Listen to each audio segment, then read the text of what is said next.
Ladies and gentlemen, my name is TotalBiscuit. I'm here to ask and answer one simple question. WTF is Half-Minute Hero Super Mega Neo Climax Ultimate Boy?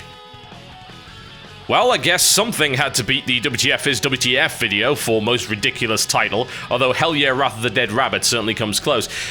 This is a port of a port. The original game came out on the PSP and it was called Half Minute Hero. And then a game came out called Half Minute Hero Super Mega Neo Climax Ultimate Boy, which was the console version. And now this has been ported to PC. What is it all about? Well, it is a curious deconstruction of the JRPG. The idea is you get to play about 60 mini RPGs that all take place over the course of 30 seconds, but that's not really true. It's developed by a company called Opus, and I will explain the mechanics momentarily. First things first, you can change between their Neo Cartoon mode and a retro graphics mode. The retro graphics mode is the original from the PSP, and it is charming, to say the least.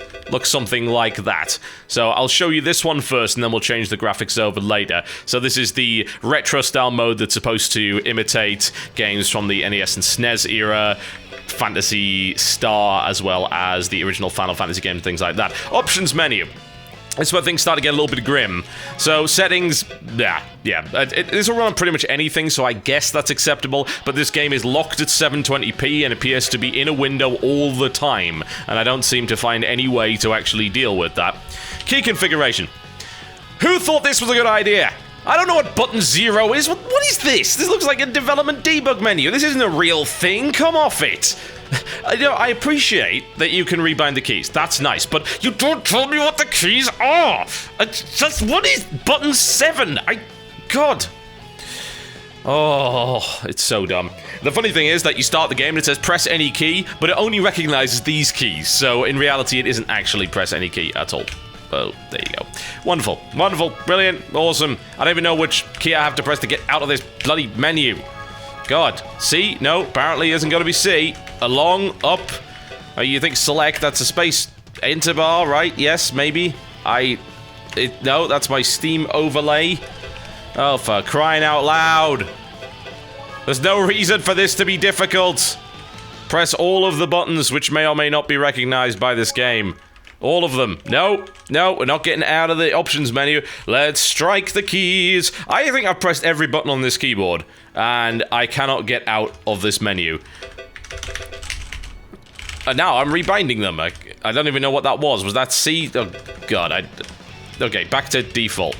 It won't let me go back to default because I rebound the key that you press to go back to default. And it doesn't... Oh, my God. Why? Why would you do that? What made you think it was a good idea? I'll be right back. Alright, we're back in the game. Let me correct myself from earlier. It is in fact possible to go into a full screen mode with Alt and Enter, but you cannot change the resolution or anything in the options menu, so there you go. Alright, so what does the game consist of? Well, as I mentioned earlier, it is a curious deconstruction of JRPGs. You start with this mode, and then these are all bonus modes that are unlocked later on in the game, including Evil Lord 30, Princess 30, Knight 30, and things like that. This is the main mode. Save the world in 30 seconds or less. So, let's go in and show you what actually happens in this game. This is my guy. Yes, it looks a little silly. I guess we're going to show you cartoon mode first, because it's reset the graphics mode since I actually changed it over, so I can change the mode after that. So you get to customize your equipment at the start, assuming you actually have any. All of this equipment is something that you acquire within the missions, and then you can swap between the gear that you actually have. So I want to switch between Bronze Sword, Bamboo Spear, and this one. They all have different characteristics which don't explain themselves in any way, shape, or form. So I guess this is probably the best, I think. Yeah, that'll do. Alright, caves and forests, onward for the glory of the land and so forth. The cool thing about this is that it really plays off the idea that it's 60 separate games in one game, and it has a title screen. It even rolls credits after every level, which is kind of annoying after a while, but at least you can skip it. Alright, I am going to be eaten by horrible bugs. The whole point of this game is that there's a destruction spell that blows up the world in 30 seconds. And for some reason, everyone seems to want to use it, with increasingly badly justified stuff going forward. I mean, this doesn't make any sense. I don't like you, so I'm going to kill everybody. It's not a very good motivation for anybody, but that's fine, because the game frequently breaks the fourth wall and is very much self-deprecating. It is a parody of the entire genre. Alright, in 30 seconds... everything horrible is going to happen to us. So, it seems ridiculous to play a game in 30 seconds, but you can reset the timer by paying money to the Goddess of Time, who can be found in villages.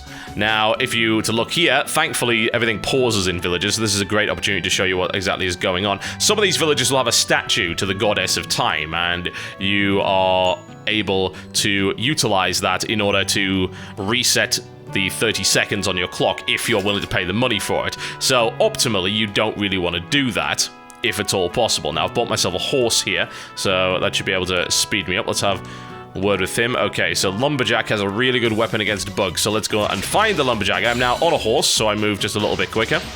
Any damage you take can be dealt with via the purchase of food. And you can also grab a herb, which is a consumable, so you can use that at any time during a battle. I'm going to eat some honey toast here. This is the statue I was talking about earlier.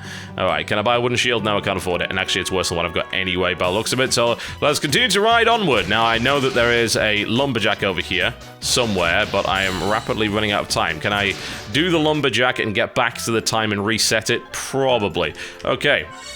There we go, I now have a bug swatter, which I can use to rapidly slaughter everything in my way, assuming at least it is a bug. I'm rapidly leveling up in the process, as you can very clearly see. I am now greater than evil, wonderful, so let's pray to get 30 seconds back, and then continue. So what is the easiest way over? We can go through the cave, I think. Let's go through the cave. Slappy, slappy, there we go. Smack our way through that. Uh-oh. These guys are actually pretty tough. Not a fan of that. Aha, the evil lair. The boss fight, ladies and gentlemen. Okay, let's just smack them to pieces, and then that's it. That's the end of the level. Done. But things get pretty hectic, because levels have a lot of hidden paths and items every now and again, so there are different sub-objectives which you're not even told about. You've got to actually speak to villagers to find out about those, and then you can end up getting different bonuses which can carry over, sometimes equipment which is usable in the rest of the game, and sometimes just bonuses and cash for that particular level. Every time you do a different level, you reset back to level 1, and you have to quickly level up. Now, you might ask, well, what's the combat system? The answer is there isn't one.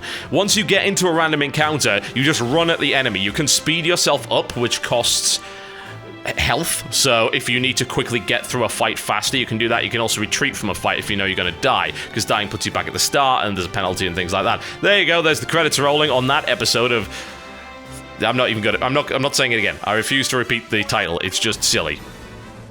Now, this has online leaderboards, so all of this is actually reported online, and you can see that there's a couple of objectives and achievements there. I have Cave Lover, but not Bug Lover, so I don't think I get the full ranking for that one. There's probably gear that I missed there as well.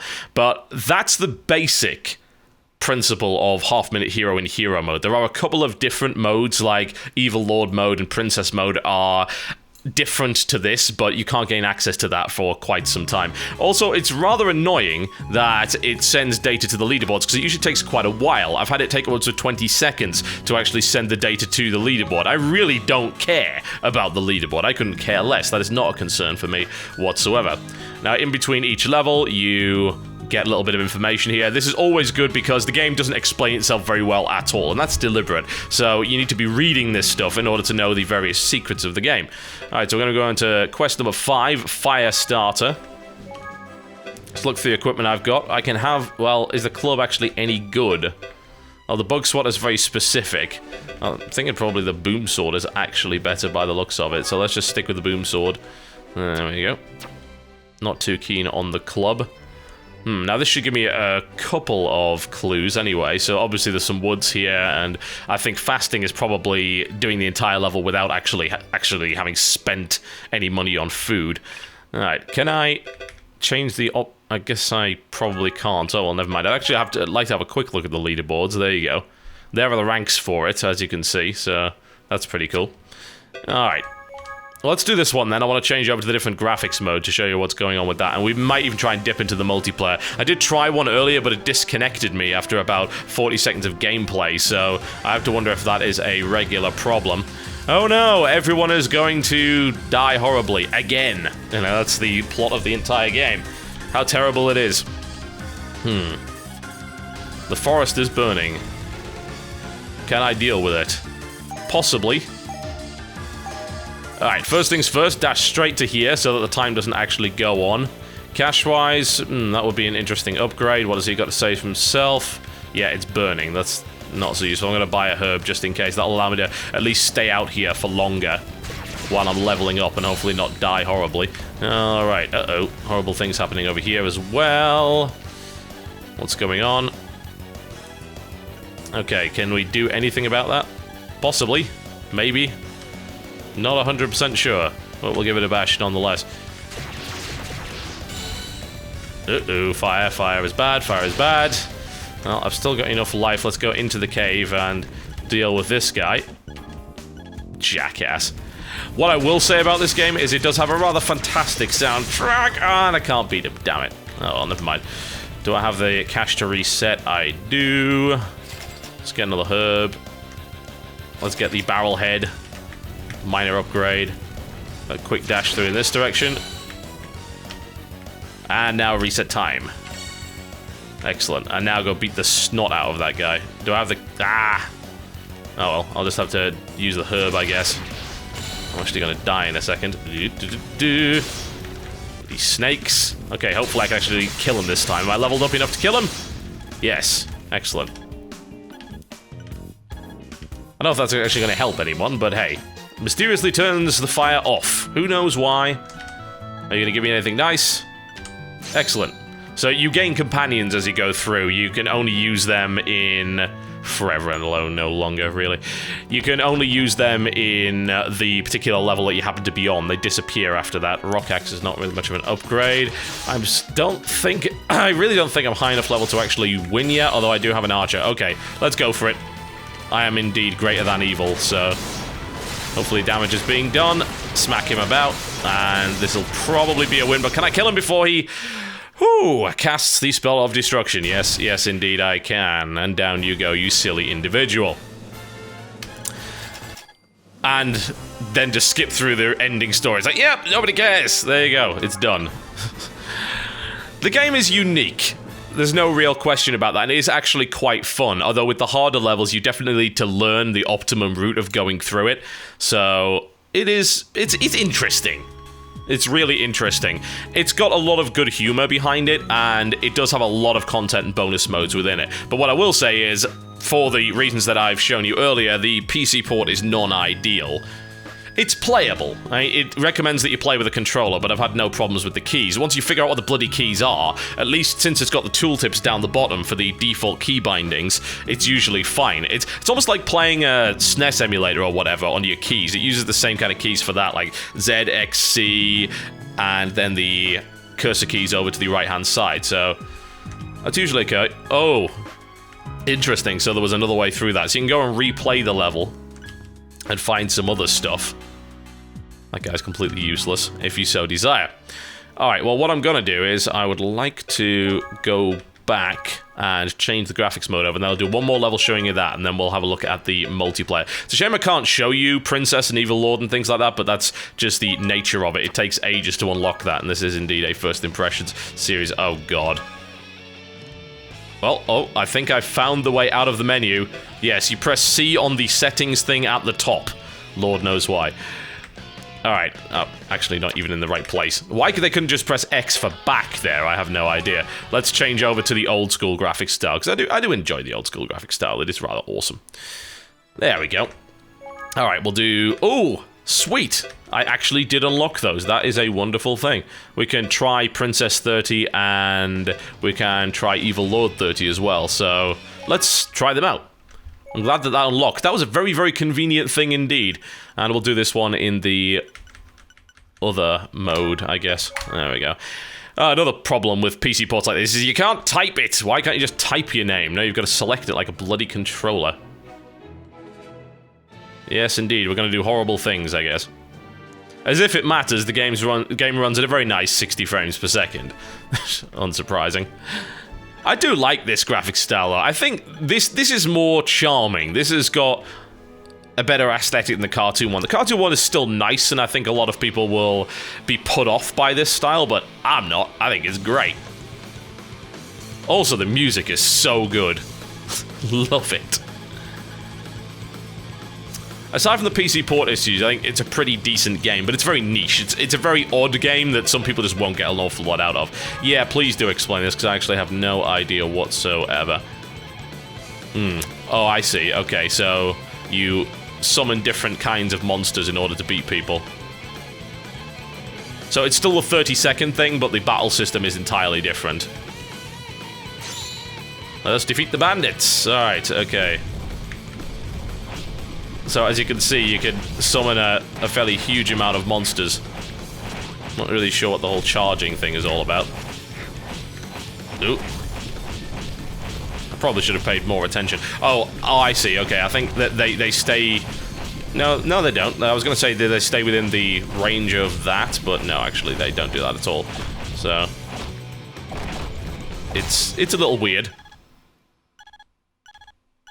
But there you go. Try to do a little bit more the Evil Lord mode. Wow, he really, really looks like someone from Castlevania. Okay, we can skip through all of this, thank you very much. And we'll do one more level of that, and then we'll try the Princess mode as well, just to show you the amount of content. I mean, you can't really argue about the amount of content that they're doing. The game is $10, or your regional equivalent, and it's just showing you these on the screen right now. There you go. So, it's definitely not a bad price. I think because of the issues with the port, maybe you might want to wait till it goes on sale, but you can get past those issues fairly quickly. It depends on whether you want to stand on principle or stand on practicality. If you stand on principle, I can definitely understand it. But practicality-wise, there's really not that many problems. Once you learn the keys, that's about it. Okay, let's... Yes, please. Okay. Sounds reasonable. Have all of these monsters. I guess it's like there seems to be a limit of the number of monsters you can have on the screen, but I don't think it actually tells you. As far as I can tell. Oh, is that a nice thing? I guess it is. It seems like it's very, very happy about everything. I have no idea what's going on at this stage. Not a bloody clue. I would love to say that I do, but I don't. I am utterly confused now by this mode. What the hell just happened? Oh, God. Alright, okay. I'm gonna go try the princess mode, and hopefully that makes a little bit more sense. Probably doesn't. Exit that, there we go.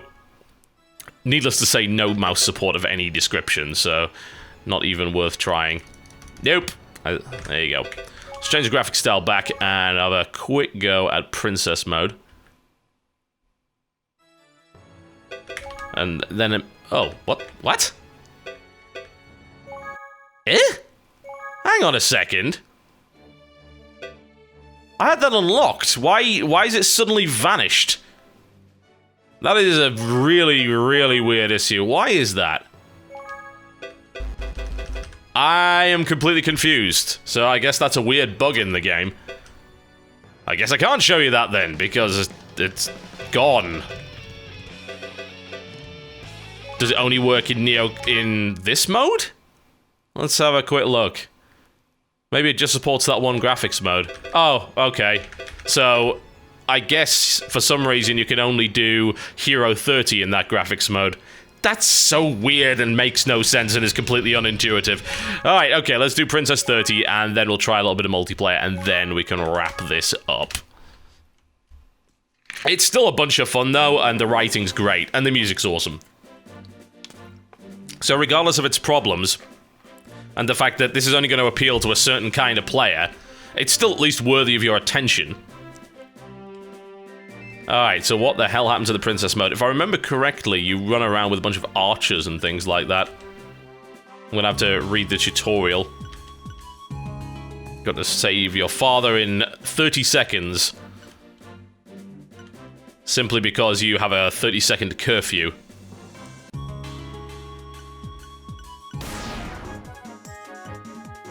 I have to wonder if the princess actually does any fighting herself. Probably not.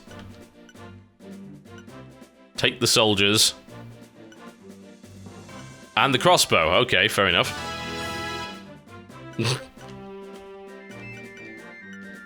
I'm just paying attention. I don't want to skip through this dialogue because I have no idea if there'll actually be some really, really important tutorial stuff. 30-second curfew. Alright. Let's see how this works out. I'm intrigued. Look at this nonsense. Yes, I definitely do. Press this to shoot in a direction. Wow, that is not ideal. I guess maybe you might want to rebind the keys for that. Well, although maybe you can just get used to it. We'll see. Okay. Alright, so this is what you do, and then you shoot in 4 different directions. So it's a really stupidly weird shooter, and the controls take a ton of getting used to. Alright, I guess we're heading back now. So incredibly silly. There was some coins there. Let's go faster. There we go. There we go. That's Princess 30 mode in a nutshell. I appreciate that they put some effort into different modes. It is really quite silly. There we go. Alright, last but by no means least, let's try and do the multiplayer. Let's get through all of this first. Saving content, please don't turn off your system. Like, they don't even try, do they? Alright. Exit the game, go back to the other graphics mode, and then try the multiplayer. It's so weird that they don't allow that. I'm pretty sure that's still a bug, because it still lists them there. That's the weird thing about it. Alright, change graphics over. See if we can get some players. I managed to last time, but again, 1 player disconnected and that broke the entire game, which is not exactly a ringing endorsement for the multiplayer functionality, but we shall have a look. What do we got? Alright, we'll play on... I guess we'll play on this map to start with. See if I actually get any players to begin with. So there's an overall time limit. Once you run out of 30 seconds of time, I think it just resets. I mean, when I was playing before, it just reset the time every 30 seconds, so it didn't really matter. And you can set a countdown, you can have challenge and item limits on as well, and the point is to try and... You can see there's no one actually playing this. The point is to try and outlevel the other guy and beat the boss before they're able to. You can even go into the same fights as they are and actually kind of steal items and steal kills and things like that from them, which is kind of cool, but I don't believe you can directly fight each other. As regards to challenge, yes and no, I don't even know what that means, because again, the game just doesn't explain itself well at all. It might be in the options menu, it might be in help, but I didn't notice it the last time I checked. And yeah. As you can see, no one's playing it at the moment, so I guess I can't show you the multiplayer. It was must have been a fluke last time that I managed to pull that off. I do appreciate that they put, well, absolutely no effort whatsoever into the help. This is the help screen. Yeah, thanks, game. That's really, really helpful. Alright, conclusion on Half Minute Hero Super Mega Neo Climax Ultimate Boy. It's a great value package for the money, even if the PC port is naff. There are minor problems with it that could put some people off, but once you learn the controls, it's mostly fine. Playing the princess mode with the keyboard is really not easy. I have a feeling you might have to rebind the keys to make that simpler. I couldn't get used to it at all. It was completely confusing to me, but maybe it's just because it was my first attempt. There is a lot of content here, and it is very unique, but depth-wise, obviously the game just doesn't really have an awful lot at all. I like the fact that you have to plan your way through the levels. And I also like the fact that there are a bunch of hidden objectives and items that you can go back and get, so there is a bunch of replayability there. And as I said, there's about, I think, 62 levels in total, so there is quite a bit there. I think the multiplayer could be quite fun with friends, but as regards to an active multiplayer community, there just doesn't seem to be one. The price is right for this game, although I can imagine many people just grabbing it on sale when it inevitably does go there because of how odd a title it is. But I definitely appreciate the fact that they've put together this game, and funnily enough, it's actually kind of fun, and I was surprised by that. It seemed like a gimmicky proof of concept, but no, as a game, it is actually pretty enjoyable and very, very hectic indeed. Plus, awesome soundtrack. Amazing soundtrack indeed. My name's been TotalBiscuit, taking a look at Half Minute Hero Super Mega Neo Climax Ultimate Boy. You can find this on Steam right now, and I'll see you next time.